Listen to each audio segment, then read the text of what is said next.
नमस्कार, राधे राधे दोस्तों। एक बार फिर से आप सभी का स्वागत है आपके अपने चैनल राज लक्ष्मी पर।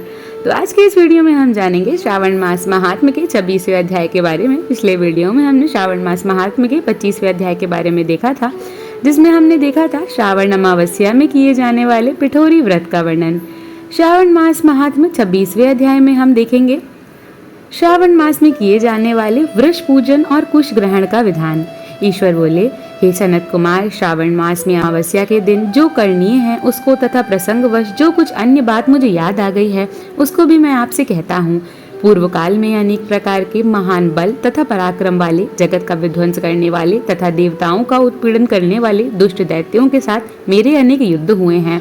मैंने शुभ वृषभ अर्थात नंदी पर आरूढ़ होकर संग्राम किए, किंतु महाशक्तिशाली तथा महापराक्रमी उस वृषभ ने मुझको नहीं छोड़ा।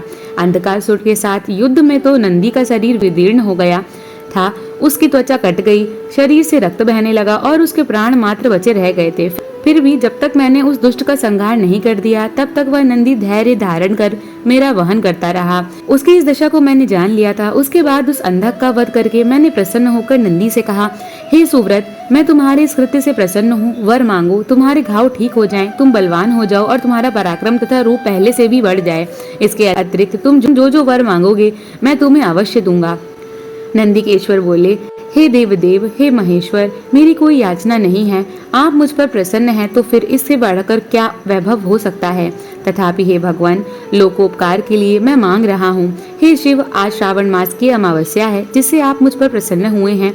इस स्थिति में गायों सहित उत्तम मिट्टी से निर्मित वृषभों की पूजा करनी चाहिए। आज अमावस्या के दिन जन्म लेना कामधेनु तुल्य है, अतः इस स्थिति में वर प्रदान करें कि अमावस्या वांछित फल देने वाली हो। आज के दिन भक्ति पूर्वक प्रत्येक वृषभों तथा गायों की पूजा करनी चाहिए। गेरू आदि धातुओं से प्रयत्न पूर्वक उन्हें भूषित करना चाहिए। उनकी सींगों पर सोना चांदी आदि के पत्थर मढ़े और रेशम के बड़े बड़े गुच्छों को भी सींगों पर बांधे। अनेक प्रकार के वर्णों से चित्रित सुंदर वस्त्र से उनकी पीठ को ढक दें और गले में मनोहर शब्द करने वाला घंटा बांध दें। सूर्योदय से लगभग 4 घड़ी बीत जाने पर गायों को ग्राम से बाहर ले जाकर पुनः साय वेला में ग्राम में प्रवेश कराएं। आहार के रूप में सरसों, तिल की खली आदि अनेक प्रकार का अन्न इस दिन अर्पित करें। जो इस दिन ऐसा करता है उसका गोधन सदा बढ़ता रहता है। जिस घर में गाय न हो वह शमशान के समान होता है। पंचामृत तथा पंचगव्य दूध के बिना नहीं बनते हैं। गोबर से लेप किए बिना घर पवित्र नहीं होता। हे सुरोत्तम, जहाँ गोमूत्र से छिड़काव नहीं होता वहाँ चींटी आदि जंतुओं का उपद्रव विद्यमान रहता है। हे महादेव, दूध के बिना भोजन का रस ही क्या है। हे प्रभु, यदि आप मेरे ऊपर प्रसन्न हैं तो इन वरों को तथा अन्य वरों को मुझे प्रदान कीजिए। हे सनत कुमार, तब नंदी का यह वचन सुनकर मैं बहुत प्रसन्न हुआ। मैंने कहा, हे वृष श्रेष्ठ, जो तुमने मांगा है सब हो जाए। हे नंदिन, इस दिन का जो अन्य नाम है उसे भी सुनो। जो वृषभ किसी के द्वारा कहीं भी किसी कार्य में प्रयुक्त नहीं किया जाता और तृण खाता हुआ तथा जल पीता हुआ जो शांति पूर्वक विचरण करता है तथा महान वीर व बलशाली होता है उसे पोल कहा जाता है। अतः हे नंदित, उसी के नाम से यह दिन पोला नाम वाला होगा। इस दिन अपने इष्ट बंधुओं के साथ महान उत्सव करना चाहिए। हे वत्स, मैंने उस दिन के श्रेष्ठ वर प्रदान किए थे, अतः लोगों के द्वारा इस श्रेष्ठ दिन को पोला नाम वाला कहा गया। इस दिन सभी कामनाओं को पूर्ण करने वाला वृषभों का महान उत्सव करना चाहिए। इसके साथ ही अब मैं इसी तिथि में किए जाने वाले कुश ग्रहण का वर्णन करूंगा। श्रावण मास की अमावस्या के दिन पवित्र होकर कुशों को उखाड़ लें। ये कुश सदा ताजे होते हैं, उन्हें बार बार प्रयोग में लाना चाहिए। कुश, काश, यव, दूर्वा, उशीर, सकुदक, गेहूं, व्रीहि, मूंज और बलवज, ये 10 दर्भ होते हैं। ब्रह्मा जी के साथ उत्पन्न होने वाले तथा ब्रह्मा जी की इच्छा से प्रकट होने वाले ये दर्भ मेरे सभी पापों का नाश कीजिए और कल्याण पूर्वक होइए। इस मंत्र का उच्चारण करने के बाद ईशान दिशा में मुख करके हूं फट मंत्र के द्वारा एक ही बार में कुश को उखाड़ लें। जिनके अग्रभाग टूटे हुए ना हो तथा शुष्क ना हो वे हरुत वर्ण के कुश श्राद्ध कर्म के योग्य कहे गए हैं और जड़ रहित कुश देवताओं तथा जप आदि में प्रयोग के योग्य होते हैं। 7 पत्तों वाले कुश देवता कार्य तथा पितृ कार्य के लिए श्रेष्ठ होते हैं। मूल रहित तथा गर्भ रहित अग्र गर्भ वाले तथा 10 अंगुल प्रमाण वाले 2 गर्भ पवित्र के लिए उपयुक्त होते हैं।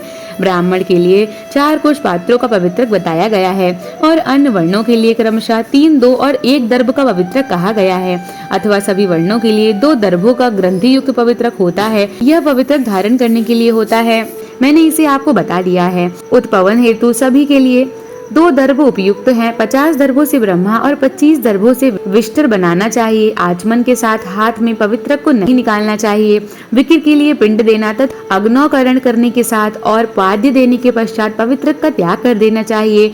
दर्भ के समान पुण्यप्रद, पवित्र और पाप नाशक कुछ भी नहीं है। देव कर्म तथा पितृ कर्म से ये सब दर्भ के अधीन है। इस प्रकार के दर्भों को श्रावण मास की अमावस्या के दिन उखाड़ना चाहिए। इससे इनकी पवित्रता बनी रहती है। श्रावण मास की अमावस्या का वर्णन क्या किया जाए? हे सनत कुमार, श्रावण मास की अमावस्या के दिन जो कृत्य होता है उसे मैंने कह दिया। श्रावण मास में और जो भी कारणीय है उसे भी मैं आपसे कहता हूँ। इस प्रकार श्री स्कंद पुराण के अंतर्गत ईश्वर सनत कुमार संवाद में श्रावण मास महात्म में अमावस्या के दिन वृषभ पूजन कुश ग्रहण नामक 26वां अध्याय पूर्ण हुआ। तो दोस्तों, अगर आपको हमारी वीडियो पसंद आई हो तो इसे लाइक करें, शेयर करें और चैनल को सब्सक्राइब करना ना भूलें। हमारे वीडियो पर अंत तक बने रहने के लिए